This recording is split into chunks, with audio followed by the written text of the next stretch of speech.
Have you ever walked into a party, waved at someone confidently, and then realized they have no idea who you are? Well, don't feel too bad, because you're not the only one. In ancient China, this happened to emperors too.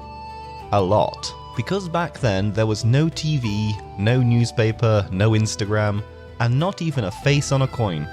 Most people lived their whole lives without ever seeing the emperor's face. So when emperors went undercover among the common people, their biggest fear wasn't getting recognized, it was that nobody would believe they were the emperor, even if they tried to prove it. Part 1. The young emperor who went out to cause trouble. Let's start with Emperor Wu of Han. Imagine a very energetic 20-year-old with unlimited power and zero supervision. He loved sneaking out of the palace at night with a huge squad of guards, not to solve problems, but to create them. One morning he wandered all the way to the mountains near Qinling. The sun rose, he got excited, saw some farmers' fields and decided, hey, perfect place to go hunting. So he and his friends charged right through the crops like teenagers on dirt bikes. The farmers were furious. To them, he wasn't His Majesty, Son of Heaven. He was just some rich kid trampling their hard work. So the villagers chased him off their farms, yelling insults all the while. Local officers soon arrived to arrest the troublemaker.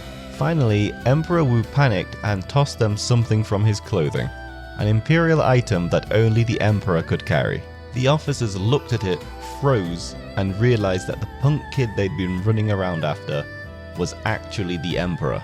And just like that, the imperial hunting trip continued as if nothing happened. But imagine if they hadn't recognized him. Or worse, the farmers caught him before the local officers arrived. Imagine an entire dynasty ended by a single village of farmers. Part 2. The emperor who wandered the streets like a curious old man. Centuries later, we get Zhu Yuanzhang, founder of the Ming Dynasty. He grew up very poor, so he actually liked walking around, talking to people, checking how things were going.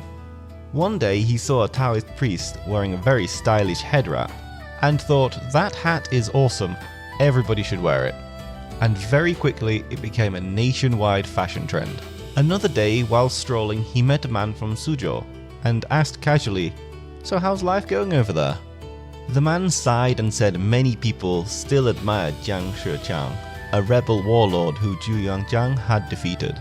This shocked and upset the emperor, who couldn't help but think, wait, they talk about him lovingly? Why doesn't anyone talk about me like that? Even undercover emperors needed attention. Part 3. The emperor who went out to have fun, until things got scary. Next, Emperor Xuanzong of Ming. He didn't go out to talk to the common people or to cause trouble. He just wanted to hang out. One night, he randomly showed up at his top minister's house at midnight. The minister opened the door half asleep and asked, Your Majesty, why are you here? Do you need something?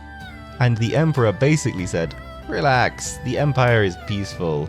No bandits anywhere. It's not like anyone's gonna try and assassinate me. A few days later, intelligence agents discovered a group of bandits who were, in fact, planning to assassinate the emperor. After hearing that, the emperor decided to stop his midnight adventures.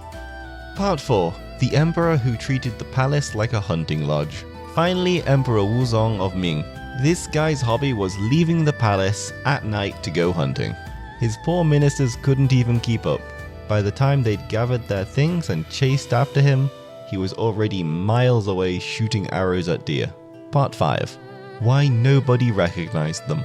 So why could emperors walk around freely without being recognized? Because in ancient China, there were no official portraits for most of history. Paintings often looked nothing like the real person. Despite China having realistic statues like the famous terracotta army, portraits and paintings were often much more impressionistic. They didn't want to paint an ID photo, they wanted to capture the spirit of who they were painting.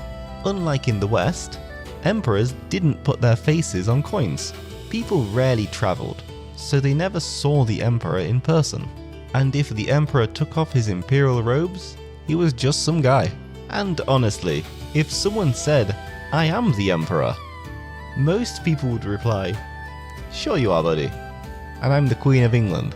So yes, undercover emperors did exist, and most of the time, they walked among the people not as rulers, but as anonymous strangers that nobody believed, which honestly might be the most emperor problem ever.